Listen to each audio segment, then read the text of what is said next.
बच्चों के टिफिन में रोटी को फॉइल में लपेटना प्यार नहीं बल्कि उन्हें धीमा जहर देना है। શું તમે પર તમારા બાળકોનું ટિફિન ફોઇલ પેપરમાં રેપ કરીને આપો છો? જો આવું કરતો હોત આજથી બંધ કરી દેજો, કારણ કે ફોઇલ પેપર તમારા બાળકો માટે જીવલેણ સાબિત થઈ શકે. ઘણા બધા લોકોને એ ખબર નથી કે ફોઇલ પેપર જે એલ્યુમિનિયમમાંથી બને છે અને એ જ્યારે પણ ગરમ ખોરાકના સંપર્કમાં આવે છે તો એમાં એલ્યુમિનિયમ લીચિંગની પ્રોસેસ શરૂ થાય છે. એટલે કે ગરમ ખોરાકના સંપર્કમાં આવતા ફોઇલ ગરમ થતા એ ધીમે ધીમે એલ્યુમિનિયમના સૂક્ષ્મ કણો છોડવા માંડે છે, જે ખોરાકમાં ભળી જાય છે.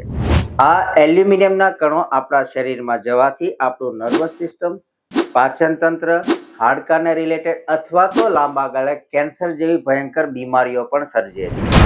આથી જ તે કહું છું કે ફોઇલ પેપરની જગ્યાએ કોઈ પણ સારા સ્ટેનલેસ સ્ટીલના વાસણો અથવા તો ગ્લાસના બાઉલ્સ પસંદ કરો, પણ ફોઇલ પેપર ક્યારેય વાપરો નહીં. કારણ કે સુવિધા માટે કરેલી આપણી આ નાનકડી ભૂલ આપણા બાળકના સ્વાસ્થ્ય માટે બહુ જ મોટો ખતરો બની શકે છે.